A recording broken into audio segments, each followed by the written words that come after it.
आज का हमारा क्वेश्चन क्या है। इक्वल चार्ज है हमारे पास plus Q plus Q plus Q. ये तीनों चार्जेस एक इक्विलैटरल ट्रायंगल के तीनों एंगल्स पर मतलब तीनों कॉर्नर्स पर हमने रख दिए। ठीक है, अब हमें बताना है नेट फोर्स ऑन सी। ठीक है, net force on charge at vertex C. ठीक है, सी पर जो चार्ज लगा है इस पर कितनी नेट फोर्स लगा रहे होंगे ए और बी। ठीक है, हमें ये चीज बतानी है। अब इधर देखो जरा, इधर भी प्लस क्यू है, इधर भी प्लस क्यू, इधर भी प्लस क्यू। तो प्लस प्लस तो रिपल्सिव फोर्स लगाते हैं। जब कभी भी सेम चार्ज हो वो आपस एक दूसरे पर रिपल्सिव फोर्स लगाते हैं। ठीक है, तो ए सी पर फोर्स लगा रहेगा कुछ इस डायरेक्शन में। ठीक है, इस डायरेक्शन में अगर मैं इसको ड्रॉ करूंगा ऐसे, रुको, देखो ये सी था, ये इस पर कुछ इस तरीके से फोर्स लगा रहा होगा, ऐसे रिपल्सिव फोर्स। ये क्या होगी, force on C due to A. और बी लगा रहा होगा सी पर कुछ इस डायरेक्शन में, इस डायरेक्शन में, जो कि हो गया force on C due to B. ठीक है, अब जो इसका रिजल्टेंट फोर्स होगी, यार देखो इस पे दो फोर्सेस लग रही है, एक इधर एक इधर।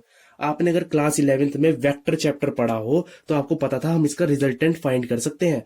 उसके लिए एक रूल था पैरेललोग्राम लॉ। अगर आपको आता है तो बहुत अच्छी बात है, मैंने अपलोड किया हुआ है, आप वहां से भी देख सकते हो। ठीक है, अब जो इसका रिजल्टेंट होगा वो कुछ पैरेललोग्राम लॉ, देखो पहले क्या कहता था, इसको हमने एक इमेजिनरी पैरेललोग्राम की तरह फुलफिल करना है। ठीक है, फिर जो इसका डायगोनल होगा ना वो हमें रिजल्टेंट फोर्स दे देगा, ये जो इसका डायगोनल होगा। ठीक है, अब जरा इधर देखो, इक्विलेटरल ट्रायंगल है तो ये कितना एंगल होगा, 60। अगर ये 60 है तो ये भी पूरा का पूरा 60 होगा।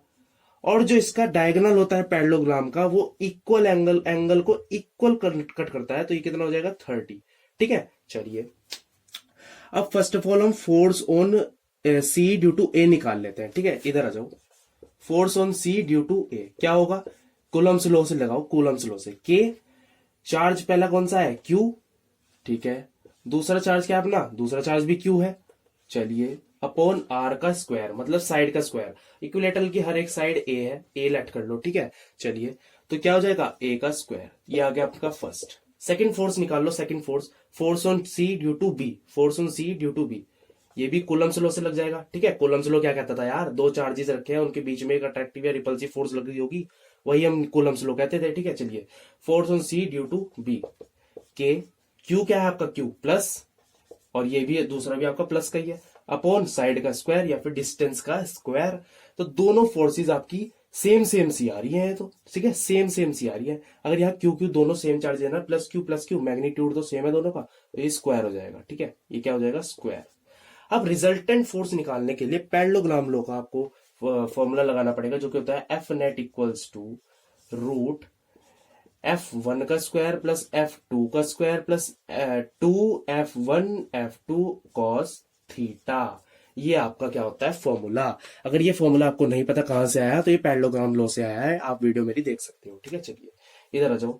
अब ये F1 मान लो ये थी, ठीक है, रूट के क्यू का स्क्वायर, या फिर रुक जाओ, दोनों फोर्सेस इक्वल हैं, के क्यू स्क्वायर अपॉन स्क्वायर, के क्यू स्क्वायर अपॉन ए स्क्वायर।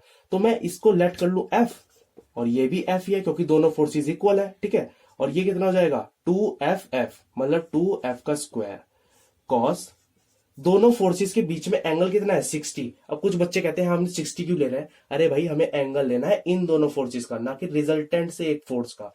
दोनों फोर्सेस के बीच एंगल हो जो कि है 60, कॉस 60। अब तो क्वेश्चन एकदम हलवा हो चुका है, कॉस 60 की वैल्यू आपको पता होनी चाहिए क्या होती है। चलिए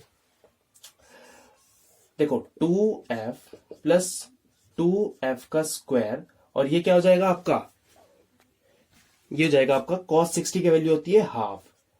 अरे एक गलती हो चुकी है, देखो F1 का स्क्वायर F2 का स्क्वायर तो लिखा ही नहीं, और यहां पर भी स्क्वायर होगा फिर। ठीक है, ये भी क्या हो जाएगा, 2F स्क्वायर, और 2 से 2 गया, ये क्या आ गया, इधर आ जाओ जरा, रूट, देखो 2 से 2 चला गया था, ये क्या था, 2F square plus F square मतलब 3F स्क्वायर। ये क्या हो जाएगा, F√3। ठीक है, अब यहां पर F आपको पता था, ये चीज दोनों सेम थे ना, तो ये क्या हो जाएगा, के Q square upon A² √3। That is your answer. ठीक है, चलिए